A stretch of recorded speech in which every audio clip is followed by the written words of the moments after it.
Very good morning and a very warm welcome to all the beautiful aspirants. Hi, this is Shubham and I welcome you once again on our platform. आप सभी खूबसूरत लोगों का एक बार फिर से बहुत बहुत स्वागत है हमारे इस बेहतरीन से प्लेटफॉर्म पे, जहाँ पे हम रोजाना करंट अफेयर्स के बहुत ही इंपॉर्टेंट न्यूज़ को डिस्कस करते हैं। ठीक है, प्लीज कंफर्म करें in the comment section if I am audible और नॉट, क्या मेरी आवाज़ आप तक खूबसूरत तरीके से पहुंच पा रही है। कल क्लास नहीं हो पाई है ना,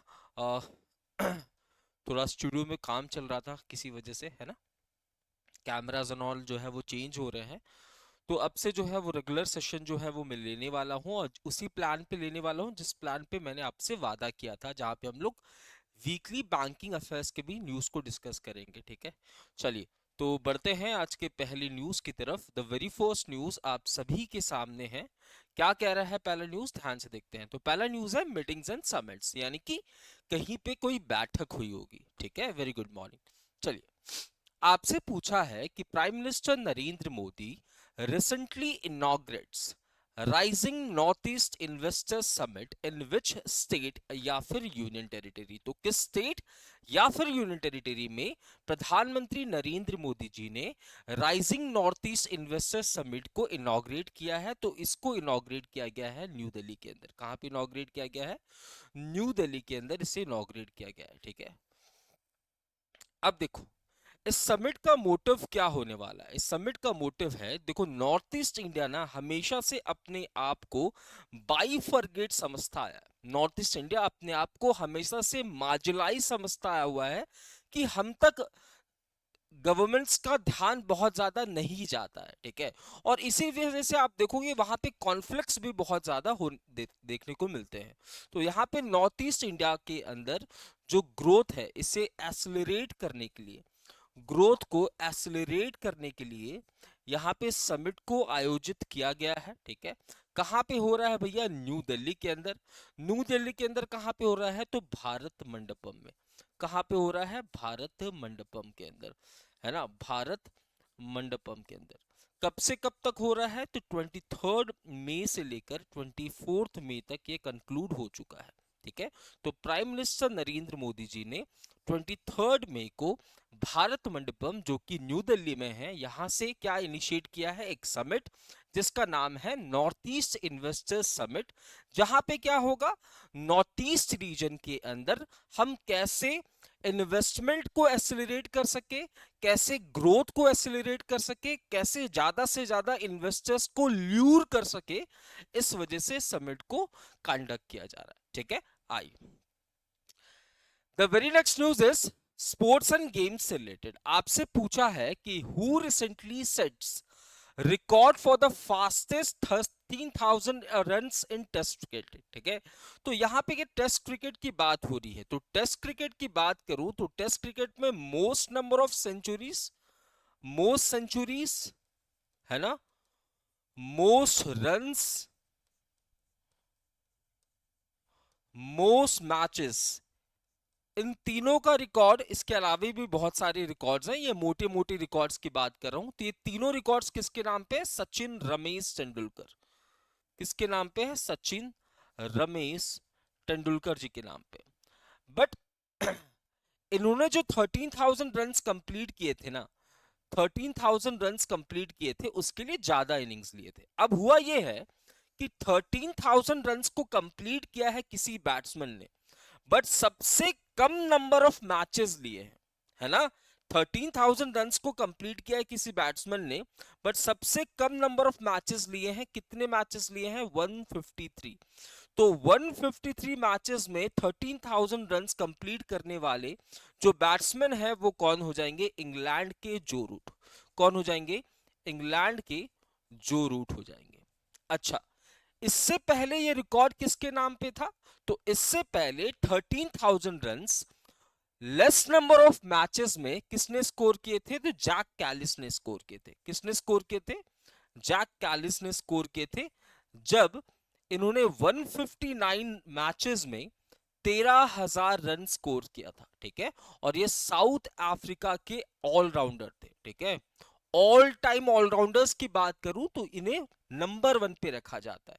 ठीक है, सो जो रूट जो कि इंग्लैंड से बिलोंग करते हैं, इन्होंने सिर्फ 153 मैचेस लिया है 13,000 टेस्ट रन्स बनाने में, ठीक है। आई नेक्स्ट न्यूज आपसे पूछा है, ध्यान से इस न्यूज को समझना, ठीक हो।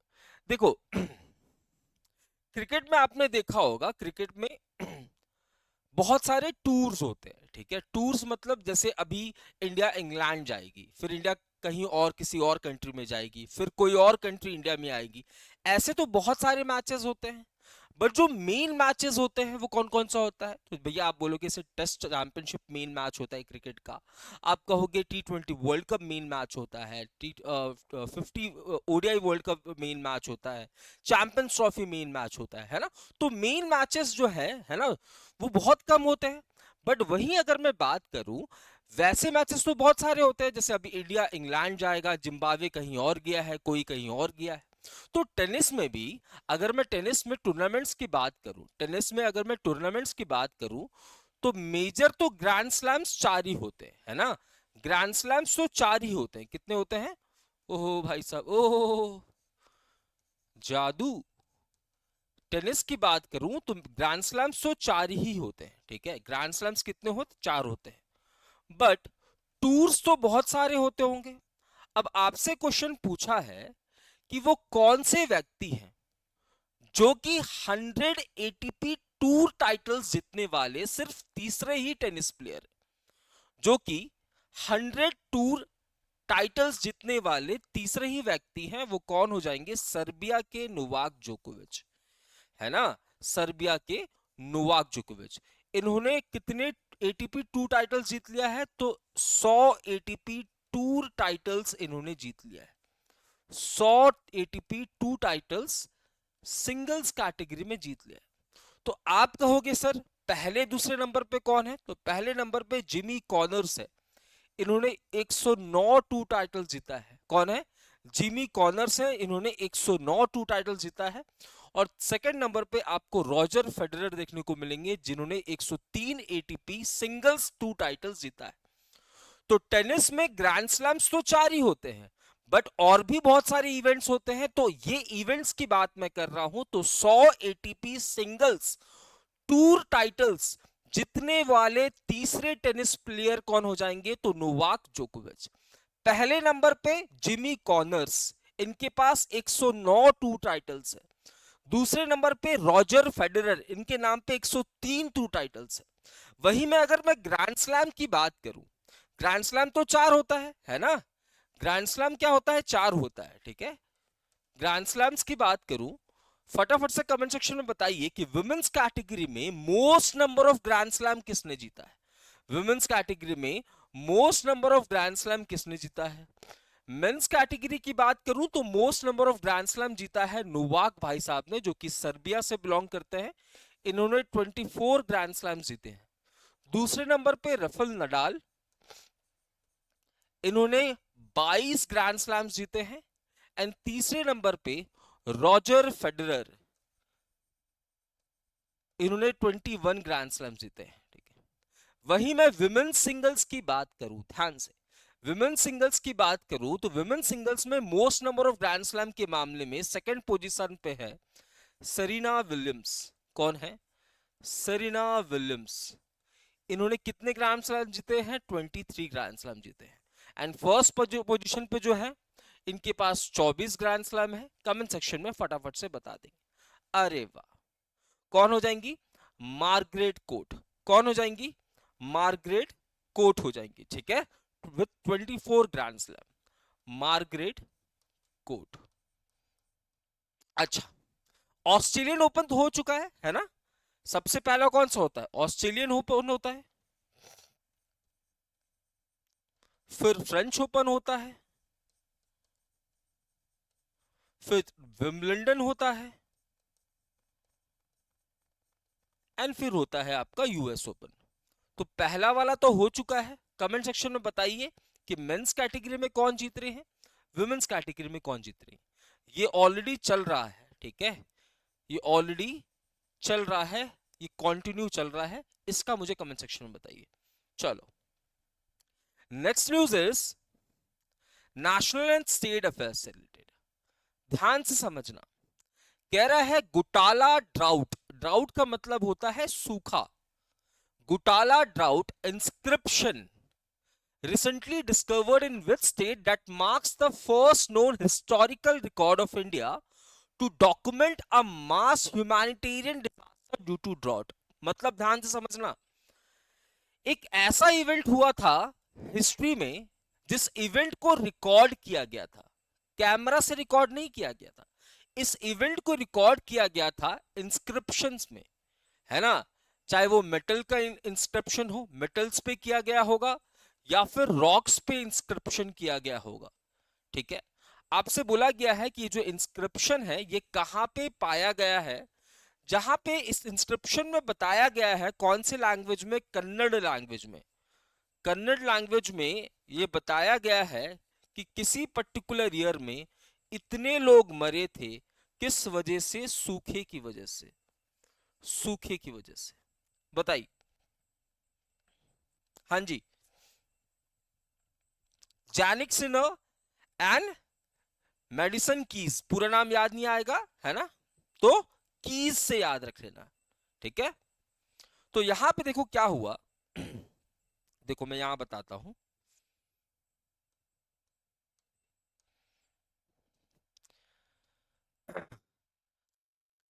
कर्नाटका के अंदर आपको एक सिटी देखने को मिलेगा जिसका नाम है हावेरी।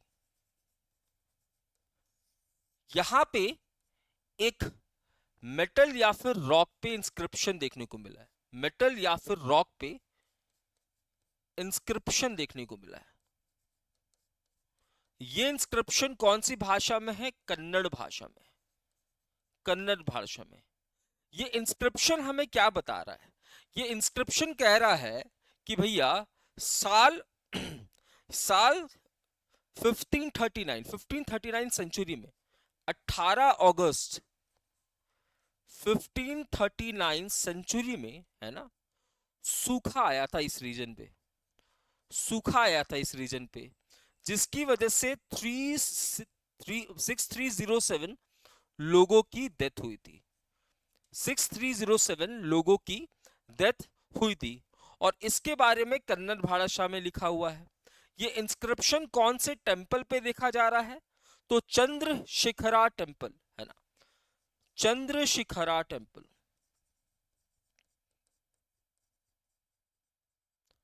टेंपल जो कि हावेरी में लोकेटेड है, जो कि हावेरी में लोकेटेड है, ठीक है।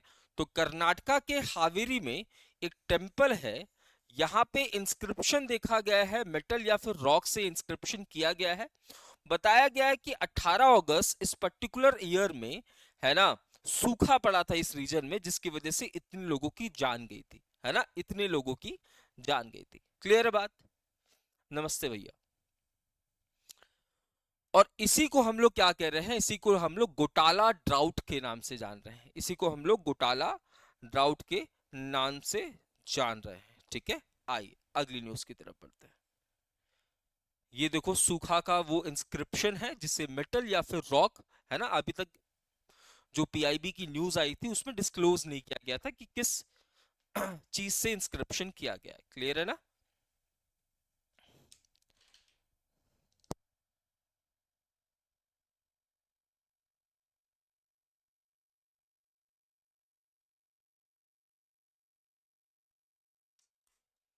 नेक्स्ट न्यूज क्या कहता है, आपसे न्यूज कहता है, where did Jitendra Singh recently inaugurated Sagar Bhavan and polar भवन। देखो गोवा के अंदर आपको एक बॉडी देखने को मिलेगी, गोवा के अंदर आपको एक जगह देखने को मिलेगा जिसका नाम है वास्को डी गामा। यहीं पे आपको मोपा एयरपोर्ट देखने को मिलेगा, मनोहर पर्रिकर एयरपोर्ट, जो कि इंडिया का दूसरा ग्रीनफील्ड एयरपोर्ट है, इंडिया का दूसरा ग्रीनफील्ड एयरपोर्ट है। यहीं पे आपको भैया सनबर्न फेस्टिवल सेलिब्रेट होता हुआ नजर आएगा, यहीं पे पर्पल फेस्टिवल सेलिब्रेट होता हुआ नजर आएगा। ये किसके लिए होता है, डिफरेंटली एबल्ड लोगों के लिए होता है। तो गोवा के अंदर आपको वास्को डिगामा नाम का शहर देखने को मिलेगा, ठीक है। यहां पे 25 मई 1998 को एक बॉडी को स्टैब्लिश किया गया जिसका नाम क्या हो जाएगा, national centre for polar and ocean research. National centre for polar and ocean research. ये बॉडी किस लिए बनाई गई है, रिसर्च एंड डेवलपमेंट के लिए, रिसर्च एंड डेवलपमेंट के लिए, यानी कि आरएनडी के लिए इस बॉडी को स्टैब्लिश किया गया है, ठीक है। आरएनडी के लिए ये बॉडी क्या काम करेगी, है ना, polar regions and oceanic research करने का काम करेगी, ठीक है। पोलर रीजन्स से रिलेटेड रिसर्च करेगी एंड ओशियनिक से रिलेटेड रिसर्च करेगी। और यहीं पे क्या इनॉग्रेट किया गया है, यहीं पे सागर भवन एंड पोलर भवन को इनॉग्रेट किया गया है। सागर भवन एंड पोलर भवन को इनॉग्रेट किया गया है, ठीक है। पोलर भवन को बनाया जा रहा है ना, 13 करोड़ की लागत से टोटल इन्वेस्टमेंट, और इसको 55 करोड़ के इन्वेस्टमेंट से बनाया गया, ठीक है। वही भैया रिसर्च एंड डेवलपमेंट का ये काम करने वाला है। चलिए अगली न्यूज की तरफ बढ़ते हैं। The very next news is Konkan railway set to merge with Indian Railway, its headquarter is in which state? बहुत अच्छी न्यूज है ना। क्या हुआ आपको भैया, कोंकण जो रेलवे है ना भैया, जो कोंकण रेलवे जोन है, रेलवे जोन है जो कि लगभग 700 किलोमीटर से ज्यादा है ना, जो कि कनेक्ट करेगा महाराष्ट्र को, है ना, कर्नाटका को एंड केरला को, ठीक है। ये इंडिया का है ना 19th one of the 19th railway zone, one of the 19th railway zone है। अब हुआ क्या है, इस कोंकण रेलवे जोन को भैया शामिल कर दिया गया है इंडियन रेलवे। अब इसका हेडक्वार्टर कहां पे हुआ करता था, इसका हेडक्वार्टर हुआ करता है कहां पे, महाराष्ट्र के अंदर, ठीक है। तो कोंकण रेलवे, ठीक है, जो कि one of the 19th railway zone है भारत की, इसे शामिल किया जा रहा है इंडियन रेलवे में। 700 किलोमीटर से ज्यादा की ये डिस्टेंस ट्रैवल करती है, महाराष्ट्र, कर्नाटका, केरला को ये कनेक्ट करने का काम करती है। अगर मैं शेयर होल्डिंग की बात करूं तो इस पर्टिकुलर इसमें गवर्नमेंट ऑफ इंडिया की शेयर होल्डिंग है 51%, ठीक है। कर्नाटका की भी शेयर होल्डिंग होगी कुछ, ठीक है। केरला की भी कुछ शेयर होल्डिंग होगी, गोवा की भी कुछ शेयर होल्डिंग होगी, एंड महाराष्ट्र की भी कुछ शेयर होल्डिंग होने वाली है, ठीक है। तो यहां पे गवर्नमेंट ऑफ इंडिया की शेयर होल्डिंग 51%, महाराष्ट्र की 22%, है ना, महाराष्ट्र की कितनी भैया 22%, कर्नाटका की 15%, गोवा की 6%, केरला की 6%, ठीक है। अच्छा, रिसेंटली अगर आपको याद हो 18th रेलवे जोन कौन सा बना था, हिंट के तौर पर आपको बता दूं, उसका हेडक्वार्टर रखा गया है वाइजैक के अंदर, Vizag which is in Andhra Pradesh. बताओ इंडिया का 18th रेलवे जोन कौन सा बना था रिसेंटली, है ना। तो भैया कोंकण रेलवे जोन को इंडियन रेलवे में शामिल किया गया है, इससे रिलेटेड डेटा हमने देख लिया। अगली news, which state government launches Mahavistar application and साथी पोर्टल टू एड फार्मर्स। देखो क्या हुआ है, रिसेंटली हुआ यह कि महाराष्ट्र गवर्नमेंट ने एक आर्टिफिशियल इंटेलिजेंस बेस्ड, है ना, पोर्टल को लॉन्च किया, पोर्टल को लॉन्च किया। कौन कौन सा, पहला है महाविस्तार। ये जो महाविस्तार एप्लीकेशन होने वाला है, ये फार्मर्स को असिस्ट करेगा, ध्यान से समझना, फार्मर्स को मदद करेगा, है ना, एग्रीकल्चर बेस्ड इंफॉर्मेशन से रिलेटेड, एग्रीकल्चर बेस्ड इंफॉर्मेशन से रिलेटेड। एग्रीकल्चर बेस्ड इंफॉर्मेशन का मतलब क्या है, वेदर से, वेदर के बारे में जानकारी दे देगा, सीड्स कब छिड़कनी है इसकी जानकारी दे देगा, ये सारी तमाम चीजें, ठीक है। तो यहाँ पे महाविस्तार क्या करेगा, एक आर्टिफिशियल इंटेलिजेंस बेस्ड प्लेटफॉर्म है जो कि फार्मर्स को मदद करेगा एग्रीकल्चर बेस्ड इंफॉर्मेशन प्रोवाइड करने के लिए। वहीं साथी पोर्टल क्या करने वाला है, साथी पोर्टल, तो साथी पोर्टल भी एआई बेस्ड होने वाला है, आर्टिफिशियल इंटेलिजेंस बेस्ड होने वाला है, पहली चीज। दूसरी चीज, ये कॉम्बैट करने का काम करेगा, काउंटर बैलेंस करने का काम करेगा, किसको, तो जो पेस्टिसाइड एंड फर्टिलाइजर्स की ब्लैक मार्केटिंग हो रही है, पेस्टिसाइड्स एंड फर्टिलाइजर्स की जो ब्लैक मार्केटिंग है उसको रोकने के लिए, ठीक है। तो कौन सी गवर्नमेंट, महाराष्ट्र गवर्नमेंट। लॉन्च कौन कर रहे हैं, देवेंद्र फडणवीस। क्लियर है बात। तो यहां पे दो एआई बेस्ड इनिशिएटिव को लॉन्च किया गया है, one is Sarathi, one is Mahavistar. पहला वाला किसानों को मदद करेगा खेती में, है ना, खेती कैसी करनी है, छिड़काव कैसे करने हैं, फर्टिलाइजर्स का इस्तेमाल कैसे करना है, पेस्टिसाइड का इस्तेमाल कैसे करना है, मौसम की जानकारी प्रोवाइड होगी इस पर्टिकुलर पोर्टल में। और यहाँ पे क्या होगा, जो पेस्टिसाइड है, फर्टिलाइजर्स है, इनकी कालाबाजारी को रोकने के लिए इस पोर्टल को लॉन्च किया गया है। वेरी गुड, ठीक है।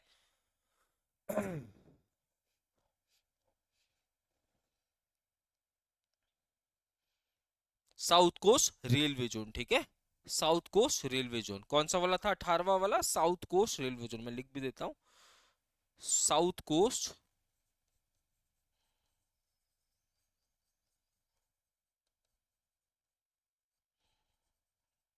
SCOS, south coast railway zone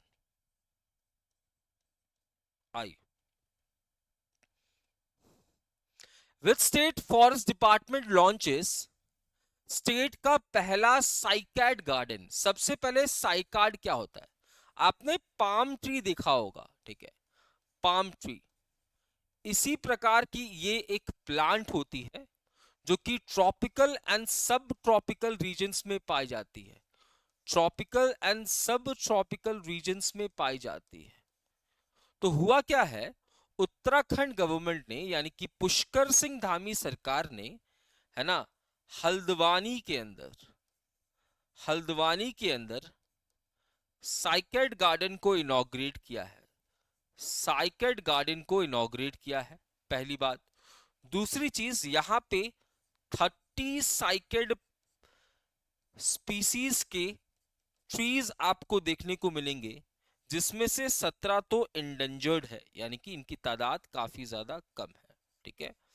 तो किस स्टेट ने अपने यहां पे अपना पहला साइकेड गार्डन, साइकेड गार्डन का मतलब समझ गया आपने, पाम लाइक ट्री होती है जो कि ट्रॉपिकल एंड सब ट्रॉपिकल रीजन में पाया जाता है।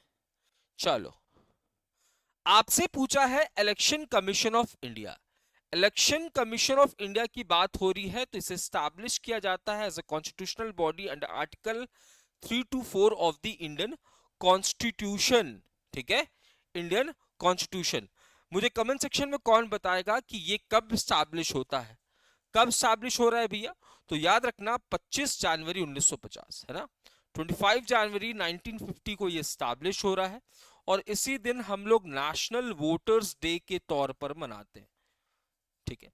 इलेक्शन कमीशन के अंदर आपको, है ना, एक चीफ इलेक्शन कमिश्नर देखने को मिलेगा एंड 2 इलेक्शन कमिश्नर्स देखने को मिलेंगे, हालांकि पावर्स दोनों का सेम होता है, इलेक्शन दोनों का सेम होता है, ठीक है। यहाँ पे चीफ इलेक्शन कमिश्नर के रूप में आपको ज्ञानेश कुमार देखने को मिलेंगे, ठीक है। 2 इलेक्शन कमिश्नर में एक विवेक जोशी देखने को मिलेंगे, विवेक जोशी देखने को मिलेंगे, और एक सुखबीर सिंह संधू, सुखबीर सिंह संधू देखने को मिलेंगे। अब इलेक्शन कमीशन ऑफ इंडिया ने बोला क्या, कुछ बातें बोली। इन्होंने बोला देखो यार, जब इलेक्शंस कंडक्ट होते हैं तो वहां पे आपको पोलिंग बूथ्स देखने को मिलेंगे, है ना, पोलिंग बूथ्स देखने को मिलेंगे जहां पे आप जाके अपने वोट डालते हो। अब अभी तक हुआ करता था कि एक पोलिंग बूथ के अंदर, है ना, बूथ के अंदर 1500 वोटर्स अलॉट किए जाते हैं, मतलब एक पोलिंग बूथ के अंदर 1500 वोटर्स ही वोट डालेंगे। अब इसकी तादाद को 1200 कर ली गई है, ताकि क्या हो भैया, इलेक्शन का जो प्रोसेस हो, है ना, वो हैसल फ्री हो। इलेक्शन का जो प्रोसेस हो वो हैसल फ्री हो, है ना, बहुत ज्यादा भीड़ भड़ाका ना हो, है ना, फेयर तरीके से इलेक्शंस को कंडक्ट किया जाए। तो ये सिंपल सी न्यूज थी, है ना, इसको घटाकर 1200 कर दिया गया है। चलो, international affairs. Which country recently signed deal with Mauritius to hand over Chagos Island? देखो, चागोस आइलैंड को ही हम ब्रिटिश इंडियन ओशन टेरिटरी के नाम से जानते हैं। देखो, चागोस आइलैंड या चागोस आर्कीपिलॉगी भी इसे कहते हैं, या इसे हम ब्रिटिश इंडियन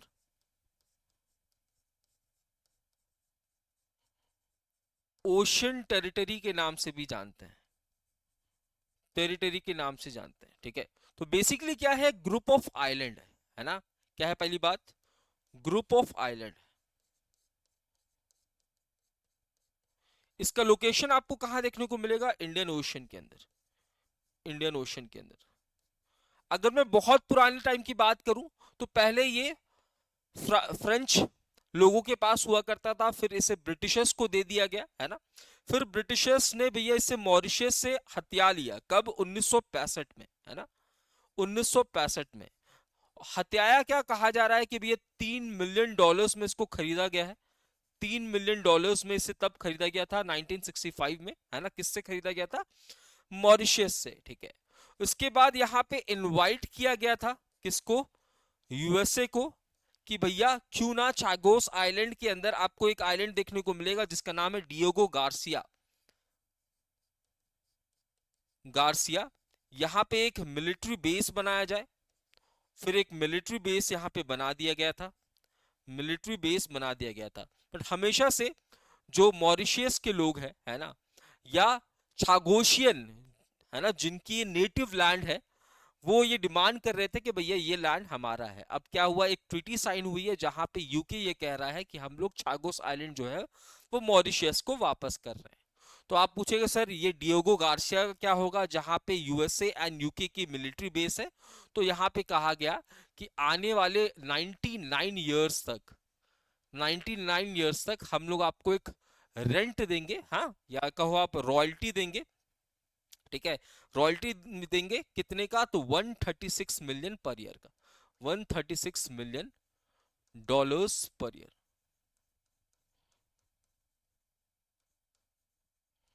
ठीक है, तो छागोस आइलैंड का ये इतिहास है। छागोस आइलैंड या आर्किपेलागी, इसे हम ब्रिटिश इंडियन ओशन टेरिटरी के नाम से जानते हैं। ग्रुप ऑफ आइलैंड है इंडियन ओशन में, है ना। इसे खरीद लिया गया था 3 मिलियन पाउंड्स में। ठीक है, 3 मिलियन पाउंड्स में खरीदा गया होगा क्योंकि यूके खरीद रहा है। 3 मिलियन पाउंड्स में से खरीद लिया गया था मॉरिशस से। हालांकि मॉरिशस ये कहता है कि ये दबाव में हुआ था सब कुछ। ठीक है, दबाव में हुआ था। चलो, Which country has officially becomes a member of BRICS new development bank? तो सबसे पहले ब्रिक्स क्या है भैया, तो ब्रिक्स एक एसोसिएशन है ना। देखो, 2001 में एक कंसेप्ट दिया जाता है जिम ओ निल के द्वारा। जिम ओ निल ये इकोनॉमिस्ट थे जिन्होंने कंसेप्ट दिया कि भैया आने वाले 2050 तक, ध्यान से समझना, 2050 तक वो कंट्रीज जो कि डेवलप हो चुकी होगी, वो कंट्रीज जो कि दुनिया की इकोनॉमी को डोमिनेट करेगी, उनका एक ग्रुप होना चाहिए। ठीक है, तो 2001 में कंसेप्ट दिया गया, जिसके बाद 2009 में पहली समिट होती है रशिया के अंदर। और ये समिट कौन कौन से देशों के बीच में होती है, तो Brazil, Russia, India and China. तब ये ब्रिक्स नहीं हुआ करता था। ब्रिक्स कब हुआ, 2010 में, जब ये समिट कहां पे हुई, ब्राजील के अंदर हुई। तब यहाँ पे ब्रिक्स के रूप में ये समिट हुआ, यानी कि साउथ अफ्रीका को यहाँ पे ऐड किया गया, साउथ अफ्रीका को ऐड किया गया। अब ब्रिक्स की 17th मीटिंग हो रही है, 17th समिट होगा। ये 17th समिट कहां पे होगा, रियो डी जेनेरियो में होगा, रियो डी जेनेरियो में होगा, यानी कि ब्राजील में होगा। कौन से मंथ में होने वाला है, जुलाई के मंथ में, जुलाई के मंथ में। अब ब्रिक्स देशों का ही एक इनिशिएटिव है जिसका नाम है न्यू डेवलपमेंट बैंक, है ना। ब्रिक्स देश है भैया, पैसों की जरूरत तो पड़ती है, तो न्यू डेवलपमेंट। अच्छा, उससे पहले ब्रिक्स के मेंबर कंट्रीज देख लो, है ना। मेंबर कंट्रीज देख लेते हैं ब्रिक्स के। तो ब्रिक्स के मेंबर कंट्रीज भैया, ब्रिक्स तो हो ही जाएगा, है ना।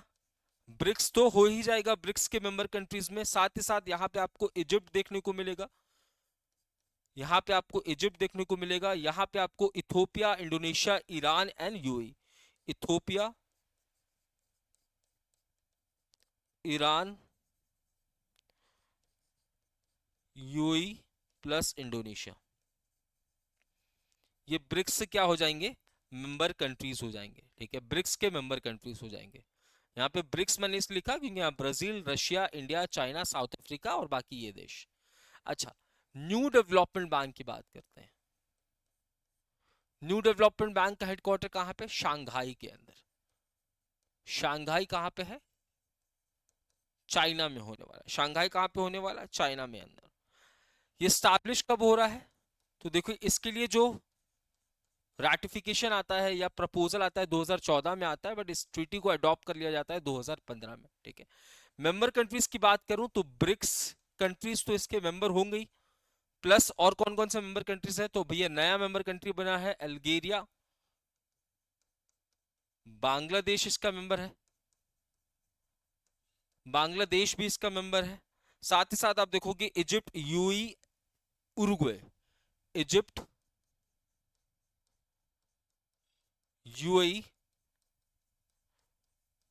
उरुग्वे इसका मेंबर कंट्री है। तो न्यू डेवलपमेंट बैंक किसका इनिशिएटिव है, ब्रिक्स का इनिशिएटिव है। किसका इनिशिएटिव है, ब्रिक्स का इनिशिएटिव है, ठीक है। तो ये बात आपको ध्यान में रखना है। तो अल्जीरिया जो है ये नया मेंबर कंट्री बन गया है, फॉर्मली बन गया है, अनाउंसमेंट जनवरी में ही हो गया था, ये बात भी ध्यान रखना।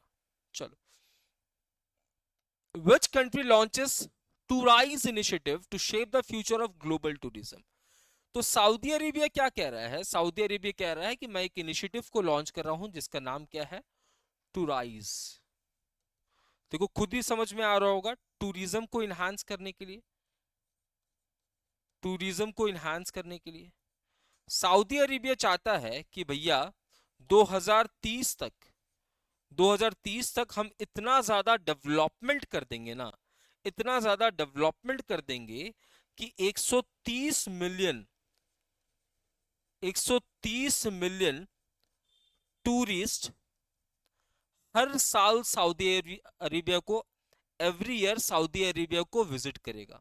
और अगर ऐसा होता है तो ये सऊदी अरेबिया की जो जीडीपी है, सऊदी अरेबिया की जो जीडीपी है, लेट्स से सऊदी अरेबिया की जीडीपी 100 रुपए है, तो ये सऊदी अरेबिया का जीडीपी का 10 रुपए होने वाला है। यानी कि सऊदी अरेबिया का जीडीपी का 10% हम करने वाले हैं किसको, टूरिज्म इंडस्ट्री को।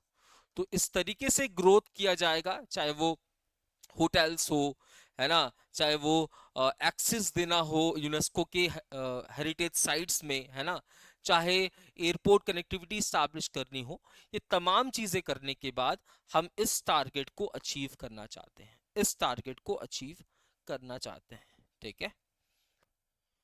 मिसलिनियस न्यूज की तरफ बढ़ते हैं। तो भैया ये है जम्मू एंड कश्मीर के पूर्व गवर्नर जिनका नाम है सत्यपाल मलिक, है ना, इनके खिलाफ, साथ ही साथ आप देखोगे 7 और लोगों के खिलाफ, ठीक है, एक हाइड्रो इलेक्ट्रिसिटी प्रोजेक्ट में इनके इन्वॉल्व होने की बात की गई और इनके ऊपर केस रजिस्टर किया गया है सेंट्रल ब्यूरो ऑफ इन्वेस्टिगेशन यानी कि सीबीआई के। चेतेश्वर पुजारा जी की वाइफ है पूजा पिजारा, है ना, इन्होंने एक किताब लिखी है जिसका नाम है the diary of a cricketers wife, ये रिलीज हो रहा है। उसके बाद डोनाल्ड ट्रंप, इन्होंने सूडान के ऊपर भैया सैंक्शन लगाया। सैंक्शन का मतलब क्या है, अभी देखा होगा आपने कुछ कुछ समय पहले रशिया, अभी भी है ना, रशिया यूक्रेन की जो वॉर चल रही है वहां पे रशिया के ऊपर तमाम सैंक्शंस जो है वो इम्पोज किए गए हैं।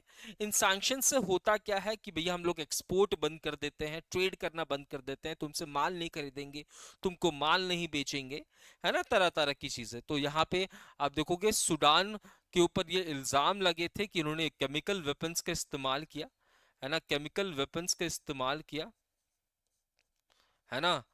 यहाँ पे आप देखोगे कब 2024 के अंदर, 2024 के अंदर अपने यहाँ पे जो आउटरेज है ना, सिविल वॉर जो चल रहा था, आउटरेज जो चल रहा था, उसको दबाने के लिए केमिकल वेपन्स का इस्तेमाल किया गया, और इस वजह से यूएसए जो है वो सूडान को क्या कर रही है ना, यहाँ पे सैंक्शंस इम्पोज कर रही है। ठीक है, याद करो साउथ सूडान ही वो देश था, साउथ सूडान ही वो देश था जहां पे इंडियन आर्मी ने, है ना, इंडिया ने क्या लॉन्च किया था, इंडिया ने एक ऑपरेशन लॉन्च किया था जहां पे all women, all women army squad को भेजा गया था।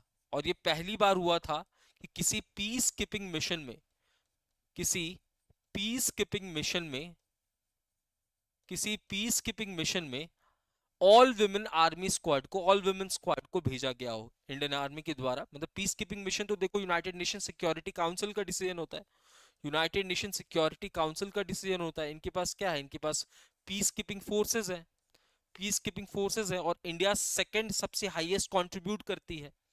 तो ऑल वुमेन पीस कीपिंग जो कॉन्टिजेंट है वो इंडिया ने पहली बार भेजा था साउथ सुडान के अंदर। ठीक है, तो ये हमारा आज का सेशन था। आई होप आपको सेशन पसंद आया होगा। ठीक है, यहां तक आज के सेशन को रखते हैं, मिलते हैं कल, तब तक के लिए मैं शुभम सिंह अलविदा लेता हूं। जय हिंद, जय Bharat. Thank you so much everyone. Thank you भैया।